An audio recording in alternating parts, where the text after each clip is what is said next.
In 1897, a chemist at Bayer named Felix Hoffmann synthesized acetyl salicylic acid. Bayer patented it, named it aspirin, and over the next century built one of the most profitable pharmaceutical franchises in history, eventually generating over $40 billion in aspirin sales alone. What the history books mention only in passing is this: Hoffmann didn't invent the molecule, he copied it from a tree. The white willow, Salix alba, had been used to treat fever, pain, and inflammation for over 3,500 years. The active compound, salicin, was first isolated from willow bark by a European chemist in 1828. Hoffmann's contribution was modifying the molecule slightly, acetylating it so that Bayer could own it. The tree could not be patented. The modified molecule could. And from that moment on, every doctor who recommended aspirin was recommending a synthetic approximation of something that had been growing on riverbanks since before recorded history, while the original was reclassified as unproven folk medicine. Stay with me until the end of this video, because what white willow bark does that aspirin doesn't, and why that difference matters for your body, is something the pharmaceutical industry has spent 130 years making sure you never thought to ask about. The willow tree's medicinal use is among the oldest documented in human history. The Ebers Papyrus, the Egyptian medical document dating to approximately 1550 BC, records willow bark preparations for fever and pain. This places its use at least 3,500 years ago in documented form, almost certainly extending much further into prehistoric practice. Ancient Sumerian clay tablets reference willow for pain relief. Hippocrates, the Greek physician whose name graces the oath every doctor still swears, recommended willow bark tea for fever and pain reduction in the 5th century BC. He specifically described its use for the pain of childbirth. Roman physician Pliny the Elder documented willow bark extensively in his Natural History, written in 77 AD, describing its applications for pain, fever, corns, and what he called excessive humors, the Roman equivalent of systemic inflammation. Through the Middle Ages, willow bark was a foundational European medicine. It was grown near monasteries specifically for medicinal use. Herbalists prescribed it for headache, joint pain, fever, and what they described as hot swellings, inflammatory conditions. Native North Americans arrived at the same conclusion independently. Multiple tribes, including the Cherokee, the Ojibwe, and the Iroquois, used various willow species for fever, headache, and pain. The same empirical observation on a different continent, using different species of the same plant genus, reaching the same conclusion. Then, European chemistry arrived, and what had been a tree became a molecule, and what had been free became a product. In 1828, French pharmacist Henri Leroux isolated the active compound from willow bark and named it salicin. In 1838, Italian chemist Raphael Perea converted salicin to salicylic acid, more potent, but with severe gastric side effects at medicinal doses. In 1897, Felix Hoffmann at Bayer acetylated salicylic acid into acetyl salicylic acid, aspirin, which was gentler on the stomach. Bayer launched aspirin commercially in 1899. Within a decade, it was the best-selling drug in the world. The willow tree, which had performed the same function for 3,500 years, was reclassified as a source material, interesting historically, but medically irrelevant now that the superior synthetic version existed. Here is what the science actually shows, and this is where it gets genuinely interesting. Aspirin and white willow bark are not the same thing. This is the critical point that pharmaceutical framing has always obscured. The assumption is that willow bark is simply a crude, impure, less reliable version of aspirin. The assumption is wrong. White willow bark contains salicin, which the body converts to salicylic acid after absorption, but it also contains a complex mixture of other compounds, flavonoids including naringenin and isoquercetin, polyphenols, tannins, and other salicylate derivatives. These additional compounds matter. Here is what the research shows. A 2001 randomized controlled trial published in the American Journal of Medicine compared white willow bark extract to the COX-2 inhibitor rofecoxib, a prescription anti-inflammatory for chronic low back pain. White willow bark produced significant pain reduction. In the same trial period, rofecoxib produced comparable results. 5 years later, rofecoxib, sold as Vioxx, was withdrawn from the market after it was linked to tens of thousands of cardiovascular deaths. White willow bark is still here. A 2004 randomized controlled trial published in Rheumatology compared willow bark extract to standard treatment for osteoarthritis and back pain, finding significant pain reduction with willow bark and a favorable safety profile.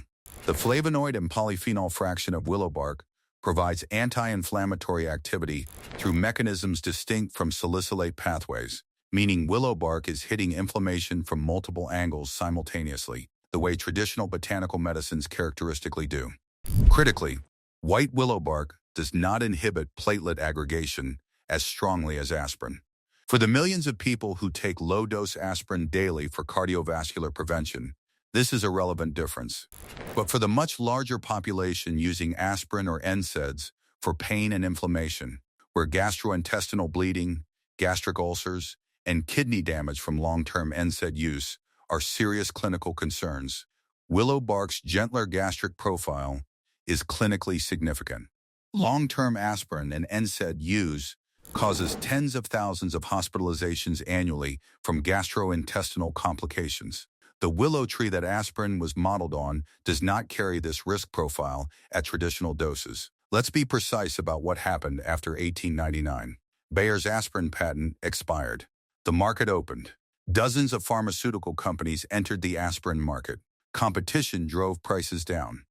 Bayer needed new products. The pharmaceutical industry's response to aspirin's genericization was the development of successive generations of anti-inflammatory drugs, each with a new mechanism, a new patent, a new price point, NSAIDs, then COX-2 inhibitors, then biologics targeting specific inflammatory pathways, each generation more expensive than the last, each generation with its own toxicity profile.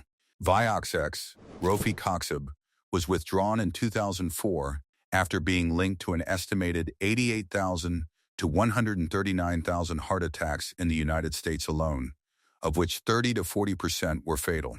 It had been prescribed to approximately 20 million Americans. It was generating $2.5 billion annually for Merck at its peak. Celecoxib, Celebrex, the surviving COX-2 inhibitor, carries black box warnings for cardiovascular risk and gastrointestinal bleeding. It costs approximately $200 per month. White willow bark extract, standardized to 15% salicin, the dose used in clinical trials, costs approximately $15 to $25 per month. The question of why successive generations of increasingly expensive and increasingly dangerous synthetic anti-inflammatories dominated clinical practice while the original plant medicine, with a 3,500-year safety record, remained obscure, is not a question of evidence. The evidence for willow bark is solid. It is a question of economic infrastructure. No one profits from a tree. And stay with me, because I want to tell you something specific about the way aspirin is currently being recommended that almost no mainstream source will say clearly.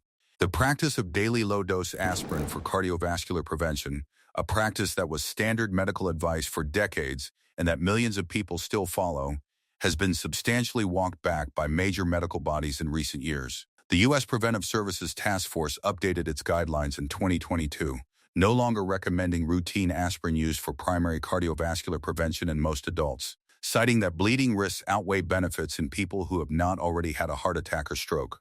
A drug prescribed to hundreds of millions of people for decades, generating tens of billions in revenue, has now been found to cause more harm than good for most of the people taking it.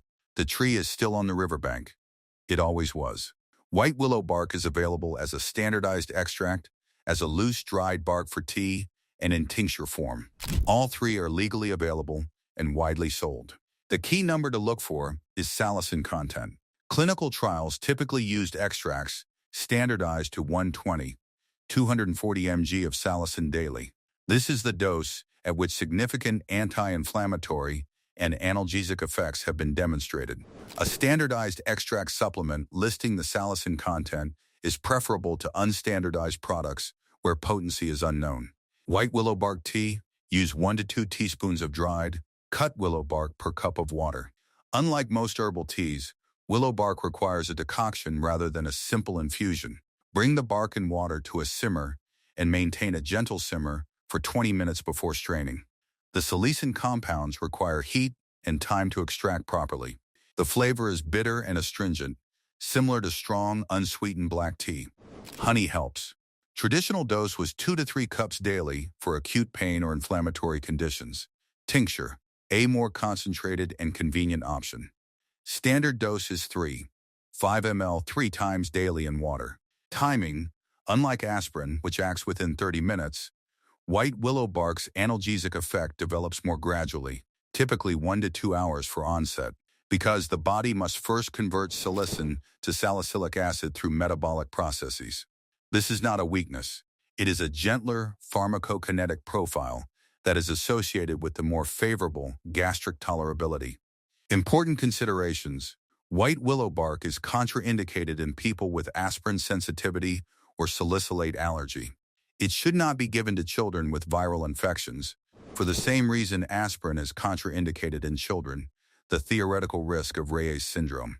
People on blood-thinning medications should consult a healthcare provider before use, as willow bark has mild anticoagulant effects. Harvesting. Willow bark can be harvested from young branches of any Salix species in early spring when the sap is rising. The inner bark, the green layer beneath the outer gray bark, is the medicinally active part.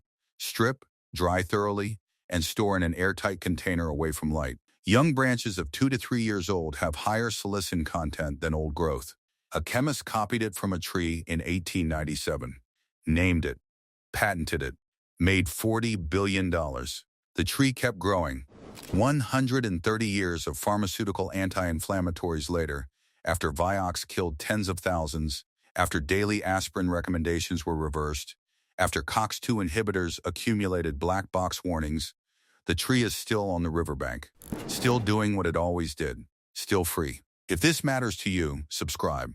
Every week on this channel, the plants they copied, the molecules they patented, the originals still growing where no one's looking. Subscribe. I'll see you in the next one.